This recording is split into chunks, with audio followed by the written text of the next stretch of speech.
Hello friends, today we are going to learn about tuberculosis.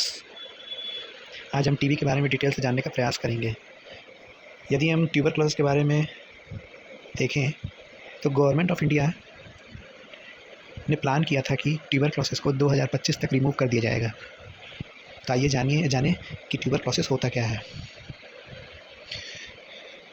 Tuberculosis which is caused by bacteria, और उस bacteria का नाम है Mycobacterium tuberculosis. Tuberculosis जो कि एक बैक्टीरिया के जरिए होता है जिसका नाम है माइकोबैक्टीरियम ट्यूबरक्लोसिस।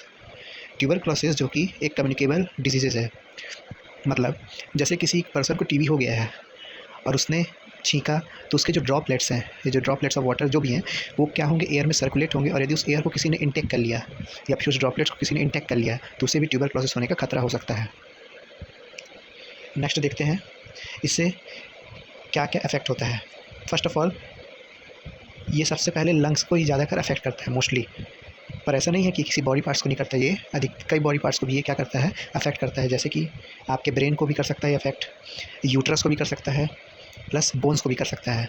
तो किसको किसको अफेक्ट करता है, लंग्स को, ब्रेन को, यूट्रस को और बोन्स को। इसका ट्रीटमेंट क्या है, जैसे उदाहरण के तौर पर किसी पर्सन को टीबी हो जाती है और लंग्स में उसको टीबी हो गई है तो उसको हम क्या कहेंगे, प्लुमोनरी ट्यूबरक्लोसिस। क्या कहेंगे, प्लुमोनरी ट्यूबरक्लोसिस। उस कंडीशन में क्या होगा, हम पहले उसके देखेंगे सिम्टम्स, मतलब उसको क्या क्या सिम्टम्स आ रहे हैं।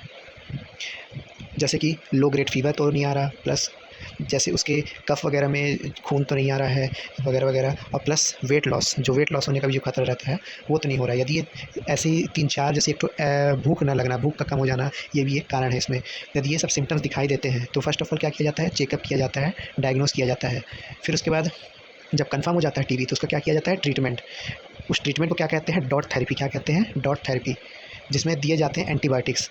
अब आप जानते ही हैं आजकल जैसे किसी डॉक्टर ने प्रिस्क्राइब किया किसी भी पर्सन को कि भाई आप दवाई पूरी लीजिएगा, पर क्या होता है 2-3 दिन में ठीक लगने लगता है तो क्या करने लगती है जनता, जो दवाई को छोड़ देती है, जिससे क्या होता है, रेजिस्टेंस पैदा हो जाता है। जैसे आपने सुना होगा सुपरबग नाम का बैक्टीरिया, वो एंटीबायोटिक उसके चलती होता है। उससे क्या होता है, जो बैक्टीरिया होता है वो लड़ने में क्षमता उसके अंदर जागृत हो जाती है कि भाई कोई भी ऐसा एंटीबायोटिक आएगा तो हम उससे लड़ लेंगे।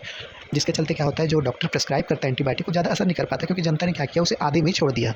इसमें गांधी जी का भी एक कोट आता है, जिस कार्य को आपने शुरू किया है उसको आप यदि खत्म नहीं करेंगे तो कार्य आपको खत्म कर देगा।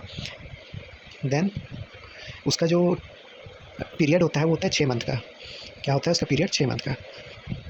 फिर उसके बाद जैसे कि आफ्टर 6 मंथ हम फिर उसको क्या करेंगे, चेक करेंगे। और जब चेक करेंगे और चेक करने के बाद फिर यदि वो सिम्टम्स पाए जाते हैं, क्यों पाए जाएंगे, क्योंकि उसने आधे में दवाई छोड़ दी, तो उससे क्या हो जाता है, मल्टी ड्रग रेजिस्टेंस टीबी हो जाती है। मीन्स कई ड्रग्स देने के बाद, जो फ्रंट लाइन ड्रग्स होती हैं उनको देने के बाद उस पर्सन ने आधे में ही उस कोर्स को छोड़ दिया, जो कि 6 मंथ का कोर्स था, जिसके चलते उसके अंदर मल्टी ड्रग रेजिस्टेंस की टीबी जो क्या हो गई, जनरेट हो गई। अब इस कंडीशन में क्या करती है, डॉक्टर क्या करते हैं, अनदर ड्रग्स प्रिस्क्राइब करते हैं या फिर उससे थोड़ी पावर वाली ज़्यादा ड्रग्स प्रिस्क्राइब करते हैं, जिससे क्या हो सके, वो ट्रीट हो सके।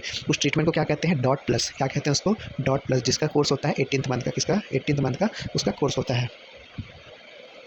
आफ्टर 18th मंथ देखा जाता है कि भाई पर्सन ने क्या किया, फिर पर्सन वही क्या करता है, गलती कर देता है, या फिर बाई चांस उसके अंदर वो एंटीबायोटिक काम नहीं करती।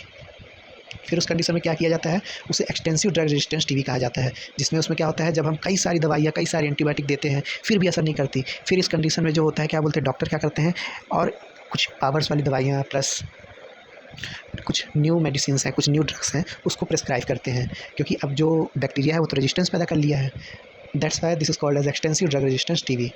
अब इस कंडीशन में क्या होता है, यदि पर्सन ने इस स्टेज में भी यदि प्रिस्क्रिप्शन सही से फॉलो नहीं किया तो समटाइम्स क्या हो जाती है, उसकी डेथ हो जाती है। इसलिए कहा जाता है कि डॉक्टर ने यदि आपको पूरी प्रिस्क्राइब की है जो दवाई, उसको यदि आप कंप्लीट नहीं करते हैं तो आपकी बॉडी में क्या हो जाती है, रेजिस्टेंस पैदा कर लेती है ऑटोमेटिक, जो कि आपके लिए हानिकारक है। Thanks for watching. जय हिंद।